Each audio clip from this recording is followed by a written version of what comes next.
নাগেরবাজারের Laha colony বিবেক সংঘ এবছর তাদের ৭৫তম বছরে তাদের থিম রচনা করেছে অন্তরালে। বাবাদের নিয়ে কাজ। মায়ের পুজোয় বাবাদের কথা শোনাচ্ছেন তারা, তাদের যে অবদান, তাদের যে বিভিন্ন সময়ে তাদের যে নিজেকে উপেক্ষা করে সন্তানের জন্য তার সবটা উজাড় করে দেওয়া, সেটাই এবছর মণ্ডপের মূল উপজীব্য। বাবা কিভাবে সন্তানকে তার সাফল্য অর্জন করান সেই ছবিটা রয়েছে এবং তার জন্য তাকে কতটা আত্মত্যাগ করতে হয় সেই ছবিটাও কিন্তু এখানে একইভাবে স্পষ্ট হচ্ছে। এবং সেজন্যই এবছরের অন্যতম ভালো পুজো হিসেবে এই পুজো বিশেষ সম্মান পাচ্ছে।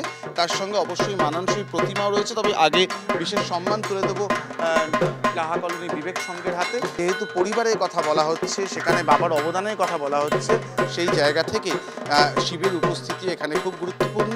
সুখী পরিবার হিসেবে মা দুর্গা এখানে অবস্থান করছেন। ক্যামেরায় দিব্যেন্দু সিংহের সঙ্গে অরিজিৎ ভট্টাচার্য, এবিপি আনন্দ, কলকাতা। আমরা দাঁড়িয়ে রয়েছি শিবানী ধামে, খাস কলকাতায়। এটি হচ্ছে থিম এবারের বেহালা নতুন দলের ৬০তম বর্ষে। তাদের মণ্ডপে ঢুকলেই দেখা যাবে একটা গোটা রাজপ্রাসাদ, আর এটাই হচ্ছে শিবানী ধাম। যে শিবানী ধাম বুন্দেলা আর্ট ও মোঘল আর্টের সংমিশ্রণে তৈরি হয়েছে। তারা পাথর এবং বিভিন্ন ধরনের আর্ট ব্যবহার করেছেন এই মণ্ডপ তৈরি করার জন্য, আর তার সঙ্গে রয়েছেন প্রতিমা। শিবানী কথার আরেক নাম বা শিবানী কথার আরেক অর্থ হচ্ছে পার্বতী। এই অসাধারণ মণ্ডপের জন্য শারদানন্দ ২০২৫ ইতিহাস চেতনায় এবারের সেরা এই বেহালা নতুন দল, তাদের হাতে তুলে দেবো আমরা পুরস্কার। ক্যামেরার সন্দীপ সাধুকার সাথে আবির দত্ত, এবিপি আনন্দ, কলকাতা। হরিদেবপুর বিবেকানন্দ স্পোর্টিং ক্লাব এবার ৬০তম বর্ষে। তাদের এবারের থিম টানা বানা, যেটাকে বাংলায় বলা হয় টানা পোড়েন। না, এটা জীবনের টানা পোড়েন নয়, আবার জীবনের টানা পোড়েনও বটে।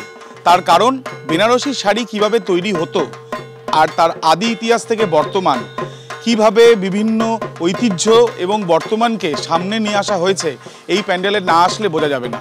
বিভিন্ন জায়গাতে আমরা দেখতে পাচ্ছি ডিজাইন থেকে আরম্ভ করে এই মোঘল সাম্রাজ্যের শুরু থেকে যে বেনারসি শাড়ির যে উৎপত্তি বা তার যে চল, সেই চলটা আজও রয়েছে এবং সাম্প্রদায়িক সম্প্রীতির একটা বার্তাও তারা দিচ্ছেন। এবং দেখা যাচ্ছে থিমের মা দুর্গা এবং থিমের এই যে প্রতিমা চিন্ময়ী মাকেও বেনারসি শাড়িতে। এবার শারদানন্দ ২০২৫-এর সম্মানে পারম্পরিক ভাবনায় সেরা এই ক্লাব, তাদের হাতে পুরস্কার আমরা তুলে দেব। বেনারস থেকে কলকাতা সব মিলেমিশে একাকার হয়ে গিয়েছে এই পুজোয়। ক্যামেরায় সন্দীপ সাধুকার সাথে আবির দত্ত, এবিপি আনন্দ, কলকাতা।